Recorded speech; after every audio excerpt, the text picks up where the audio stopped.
Bonjour Jonathan, coach sportif depuis 2015 et prof de pilates sur tapis.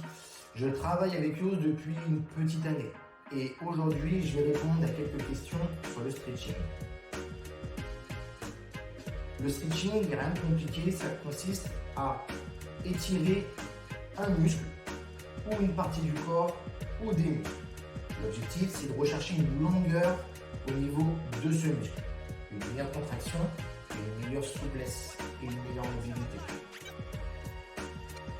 Il y aura vraiment ce bienfait interne, on s'en sent mieux, on respire mieux, on bouge mieux, voilà, ce style de choses.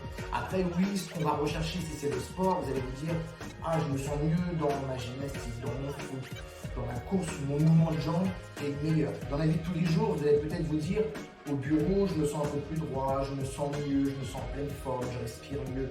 Après, c'est comment vous allez l'orienter dans ce que vous cherchez, que ce soit le travail, que ce soit dans votre récupération, que ce soit dans votre sport. Il n'y a pas de moment, à mes yeux, pour s'étirer. Mais ce qui peut être intéressant, c'est de dissocier une phase de stretching avec une phase d'entraînement. Par exemple, je fais du pilates ce matin, ce soir ou demain, je me focalise que sur mon stretching. J'envisage de courir dimanche, je vais peut-être m'étirer le samedi ou le lundi. On peut le faire aussi après le travail, ça peut être intéressant. Après le travail, quand vous rentrez, ce qui est bien, c'est ce côté le soir où on commence à lâcher prise. J'ai passé une grosse journée, mes patrons ont mis beaucoup la pression et ce qui est bien, c'est qu'il y aura cette relaxation, cette souplesse musculaire, articulaire et aussi ce bien-être dans la tête. Vous allez peut-être mieux dormir grâce au mouvement que vous avez fait au stretching. Au niveau de la fréquence, ça peut être une fois par semaine, 2 fois par semaine, 3, 4, ça peut être tous les jours. Après, ça c'est vous. L'idéal, c'est de se planifier des choses comme des entraînements. Le lundi, je fais mon pilates avec Yoast, le mardi, je vais courir, le mercredi, je fais mon stretching. Il faut toujours rester en mouvement. Au niveau du matériel, on pourrait avoir des sangles, un élastique, une serviette. On pourrait avoir ce style de choses, un foam roller, un grand, un petit, ça peut être une brique. Les outils, ce sera toujours un plus. Mais on peut tout faire sans. On peut utiliser ses bras, on peut utiliser son buste, on peut utiliser ses mains, ses jambes. On peut tout faire sans outil. Un outil, ça peut être une chaise, ça peut être une table. Il n'y a pas que des outils mobiles, on peut utiliser tout ce qu'on a à la maison. Le stretching, c'est complémentaire à tout. Un exemple que je vous donne, je fais du foot. Un très bon complément, ça va être la musculation. Du foot plus la musculation. Du foot plus de stretching. Du foot, du pilates, du foot, du yoga. Le stretching restera toujours un complément de quelque chose. Un complément de votre métier, un complément de votre travail. Faire que du stretching, c'est quoi? Comme on dit, il faut bouger. Mieux bouger que ne rien faire. Quand on fait de la gymnastique, moi j'ai pratiqué la gymnastique pendant plus de 10 ans, je faisais mes agrès et on faisait vraiment du stretching à la fin. L'objectif numéro 1, c'était la souplesse. Un exemple, faire le grand écart. Ça veut dire que quelqu'un qui court et qui veut faire du stretching, il faudra qu'il fasse peut-être 1 ou 2 mouvements, mais il sera sur des temps de stretching très longs pour améliorer cette chose.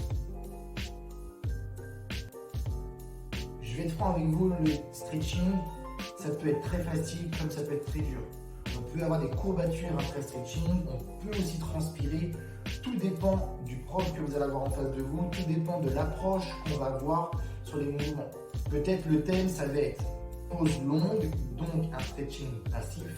Donc oui, l'intensité peut être lourde. Après, ça peut être un stretching actif où les temps vont être très courts et on va bouger, on va bouger et on va bouger.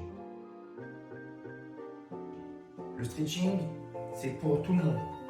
Ça peut être les enfants, les ados, les adultes, les personnes âgées. Ça peut être pour tout le monde. Le stretching, c'est du bien-être pour tout le monde. On peut progresser rapidement qu'à une seule condition, si on le répète plusieurs fois dans la semaine.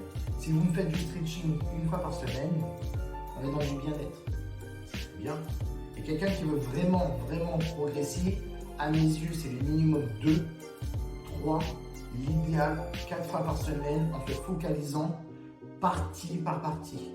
Ne me faites pas un stretching intégral de tout le corps pendant 1 heure ou 2 heures. Dites-vous, je recherche mon grand écart par exemple et je me focalise que sur ça pendant 3, 4, 5 semaines, 2 mois et je travaille que ça. 2-3 mouvements, 3-4 fois par semaine. Vous allez peut-être rester 15 minutes, 20 minutes, 30 minutes. Mais dans le moyen terme, vous allez avoir votre objectif.